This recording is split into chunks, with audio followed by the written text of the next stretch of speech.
दोस्तों, क्या आप जानते हैं कि शिवरात्रि के दिन कुछ महिलाएं क्यों संभोग करवाती है?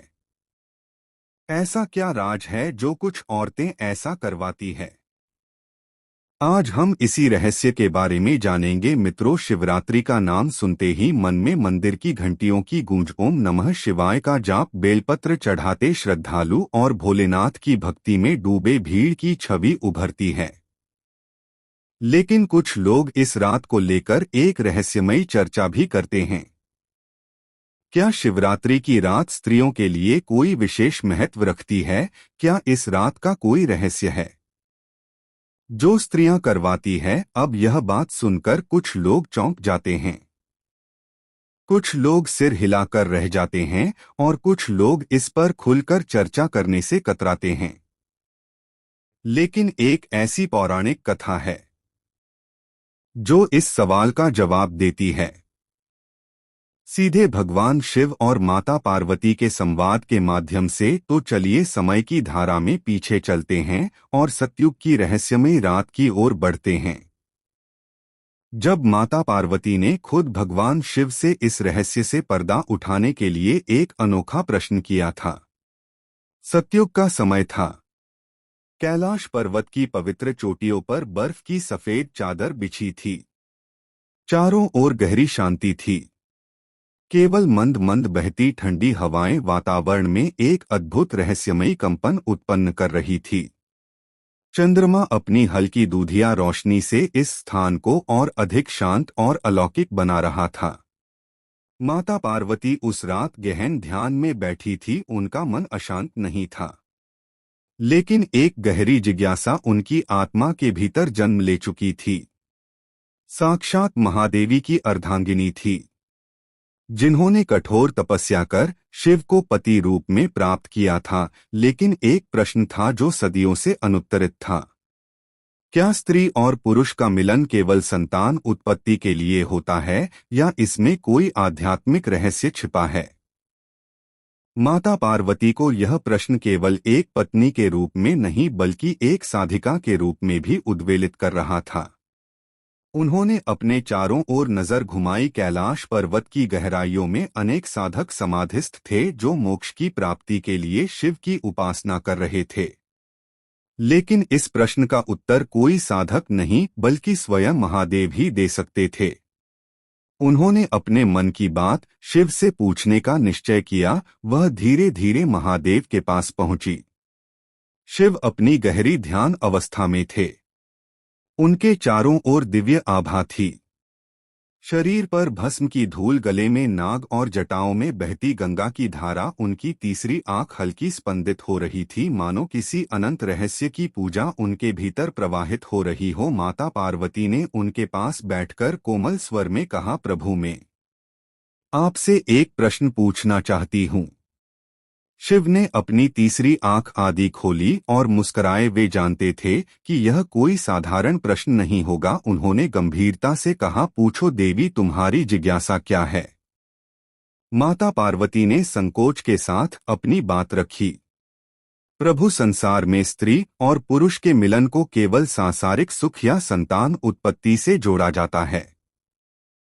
क्या यह मिलन केवल इतना ही सीमित है?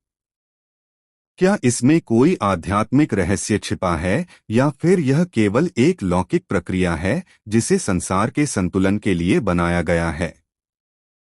शिव जी थोड़ी देर मौन रहे। उनका यह मौन साधारण नहीं था, यह एक गहरी अनुभूति का प्रतीक था। वे जानते थे कि यह प्रश्न केवल पार्वती जी की जिज्ञासा नहीं बल्कि समस्त मानवजाति के लिए एक महत्वपूर्ण सत्य को उजागर करने वाला था। कुछ क्षण बाद उन्होंने अपनी आंखें पूरी खुली और गंभीर स्वर में बोले, हे भी, तुम्हारा यह प्रश्न केवल एक पत्नी का नहीं बल्कि पूरे ब्रह्मांड की स्त्री पुरुष ऊर्जा से जुड़ा हुआ है। यह केवल भौतिक शरीर का विषय नहीं बल्कि आत्मा और परमात्मा के मिलन का भी रहस्य है। यदि तुम इसका उत्तर जानना चाहती हो तो तुम्हें एक विशेष साधना करनी होगी। तुम्हें अपनी चेतना को ऊंचे स्तर तक ले जाना होगा, तभी तुम इस रहस्य को समझ पाओगी। माता पार्वती थोड़ा चौंक गई।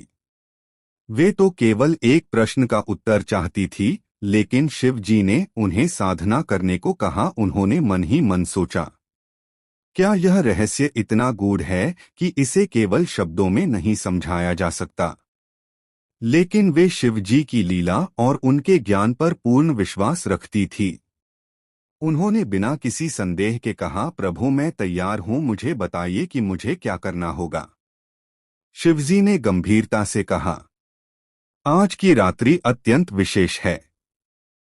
यह रात्रि के समय का एक टुकड़ा नहीं बल्कि ऊर्जा का एक द्वार है। जब यह रात्रि अपने चरम पर पहुंचेगी, अब तुम्हें एक विशेष साधना करनी होगी। यह साधना तुम्हारी चेतना के उम्मीदवारों को खोलेगी जो अब तक बंद है।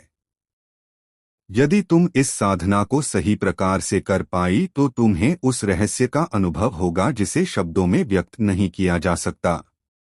माता पार्वती ने श्रद्धा से सिर झुका दिया। वे जान गई थी कि साधना के माध्यम से उन्हें बहुत गूढ़ सत्य प्राप्त होगा जिसे केवल सिद्ध साधक ही समझ सकते हैं। माता पार्वती ने महादेव की आज्ञा का पालन करते हुए ध्यान मग्न होने की तैयारी की। उन्होंने शिव द्वारा बताए गए स्थान पर एक श्वेत वस्त्र बिछाया और उत्तर दिशा की ओर मुख करके बैठ गई। उनका मन एकदम शांत था, लेकिन भीतर कहीं एक हलचल भी थी। आखिर इस साधना में क्या रहस्य छिपा है? महादेवी ने माता पार्वती को निर्देश दिए थे कि यह साधना 3 चरणों में पूरी होगी। सांसारिक चेतना का त्याग अर्थात शरीर और इंद्रियों से ऊपर उठना। 2 आध्यात्मिक ऊर्जा का अनुभव अर्थात सूक्ष्म ऊर्जा के स्तर पर प्रवेश करना। 3 परम सत्य की अनुभूति अर्थात शिव शक्ति के वास्तविक स्वरूप को जानना। माता पार्वती ने अपनी आंखें बंद कर ली और धीरे धीरे गहरी सांस लेने लगी। उन्होंने महादेव के दिए हुए बीज मंत्र का जाप प्रारंभ किया। यूएम रिंग क्लीन शिवाय स्वाहा। यह मंत्र साधारण नहीं था, यह ऊर्जा का द्वार खोलने वाला मंत्र था। जैसे जैसे उन्होंने इसका जाप किया, उनके शरीर के भीतर एक दिव्य कंपन उत्पन्न होने लगा। कुछ ही क्षणों में माता पार्वती ने अनुभव किया कि उनका शरीर अत्यंत हल्का हो रहा है। ऐसा लग रहा था जैसे वह धीरे धीरे भौतिक दुनिया से अलग हो रही है। उनकी चेतना अब सांसारिक नहीं रही, यह किसी अदृश्य मार्ग पर आगे बढ़ रही थी। जैसे जैसे साधना एक गहराई, माता पार्वती ने एक अद्भुत दृश्य देखा। उनके चारों ओर सुनहरी आभा फैलने लगी। अचानक वे स्वयं को ब्रह्मांड के बीचों बीच खड़ी हुई पाई। चारों ओर अनंत आकाश, असंख्य तारों की झिलमिलाहट और एक रहस्यमय प्रकाश फैला हुआ था। तभी उन्होंने देखा कि सामने स्वयं महादेव प्रकट हो गए। लेकिन यह वही महादेव नहीं थे जिन्हें वे जानती थी। वे अब एक योगी या सन्यासी के रूप में नहीं बल्कि अनंत ब्रह्मांड की ऊर्जा के रूप में खड़े थे। उनके शरीर से प्रकाश की असंख्य किरण निकल रही थी। वे केवल शिव नहीं थे, वे साक्षात सृष्टि की चेतना थे। माता पार्वती जिसमें से भर गई। उनके मन में अनगिनत प्रश्न उठने लगे, यह कौन सा स्वरूप है? क्या यह वही शिव हैं जिनसे मैंने विवाह किया था? महादेवी ने मुस्कुराकर कहा, टीवी, तुमने जो प्रश्न किया था उसका उत्तर अब स्वयं अनुभव करो। महादेव ने माता पार्वती को अपने पास बुलाया। जैसे ही उन्होंने उनके समीप जाने का प्रयास किया, माता पार्वती ने अनुभव किया कि उनके भीतर एक असाधारण परिवर्तन हो रहा है। उनकी आत्मा हल्की होती जा रही थी। वे अपने भौतिक शरीर को भूल रही थी। अब वे केवल एक ऊर्जा के रूप में थी, केवल शक्ति। तभी महादेव बोले, टीवी, यह संसार केवल भौतिक नहीं बल्कि ऊर्जा का खेल है। स्त्री और पुरुष केवल शरीर नहीं है, वे शक्ति और शिव है। जब यह दोनों मिलते हैं तो केवल संतान उत्पत्ति नहीं होती बल्कि चेतना का उच्चतम स्तर जागृत होता है। माता पार्वती ने आंखें बंद कर ली और इस सत्य को आत्मसात करने लगी। अब भी समझ रही थी कि शिव और शक्ति का संबंध केवल सांसारिक नहीं बल्कि संपूर्ण ब्रह्मांड की पूजा से जुड़ा हुआ है। अचानक माता पार्वती ने अनुभव किया कि उनकी चेतना अब एक नए स्तर पर पहुंच चुकी थी। उनके भीतर एक अपार शक्ति का संचार हो रहा था। तभी महादेव ने कहा है, पार्वती, यह साधना केवल तुम्हारे लिए नहीं बल्कि समस्त स्त्री जाति के लिए एक संदेश है। यदि कोई स्त्री अपने भीतर की शक्ति को जागृत कर ले तो वह स्वयं देवी बन सकती है। स्त्री पुरुष का मिलन केवल शरीर का नहीं बल्कि चेतना का भी मिलन है। जब यह मिलन पवित्रता और ध्यान के साथ होता है तब यह केवल एक सांसारिक क्रिया नहीं बल्कि मोक्ष प्राप्ति का माध्यम बन जाता है। माता पार्वती यह सुनकर भाव विभोर हो गई। अब समझ गई थी कि शिव शक्ति का संबंध केवल पति पत्नी का नहीं बल्कि पूरा ब्रह्मांड इसी शक्ति पर आधारित है। धीरे धीरे माता पार्वती की चेतना वापस लौटने लगी। उन्होंने अपनी आंखें खोली और स्वयं को कैलाश पर्वत पर पाया, लेकिन वे अब पहले जैसी नहीं थी। अब भी एक नई अनुभूति के साथ जाग चुकी थी। उन्होंने देखा कि महादेव अपनी पूर्व अवस्था में मुस्कुरा रहे थे। माता पार्वती ने श्रद्धापूर्वक सिर झुकाया और कहा, प्रभु, आज मैंने जो जाना वह अमूल्य है। अब मैं समझ गई हूँ कि स्त्री और पुरुष का संबंध केवल शरीर का नहीं बल्कि ऊर्जा का खेल है। यह मिलन केवल भौतिक नहीं बल्कि आत्मा और परमात्मा का संगम भी है। महादेवी ने सहमति में सिर हिलाया और बोले, हे देवी, यही कारण है कि शिवरात्रि की रात को विशेष माना जाता है।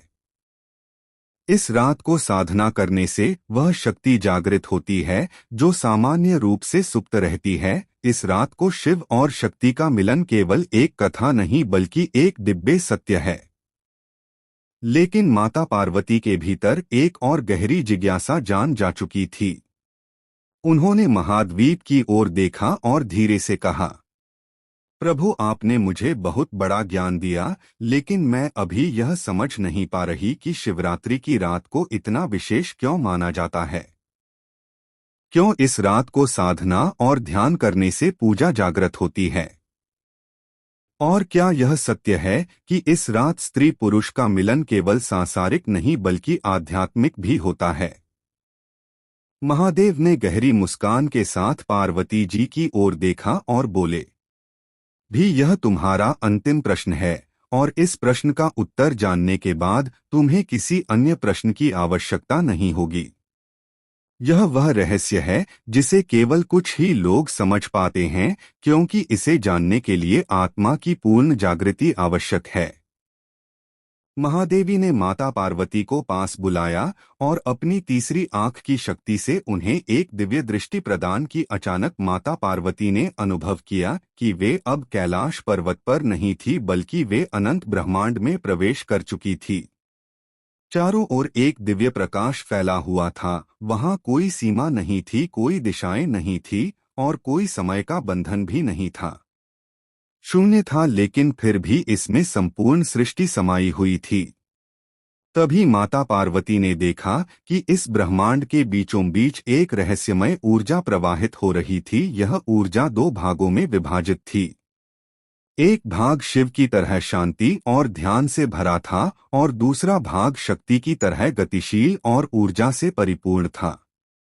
हे प्रभु, यह क्या है? माता पार्वती ने आश्चर्य से पूछा। महादेवी ने उत्तर दिया है, टीवी, यह संपूर्ण ब्रह्मांड की सबसे मूलभूत सत्य है। यह दो ऊर्जाएं ही इस सृष्टि का आधार है, शिव और शक्ति। जब तक ये दोनों अलग है तब तक संसार में अधूरापन है, लेकिन जब ये दोनों मिलते हैं तब संपूर्णता उत्पन्न होती है।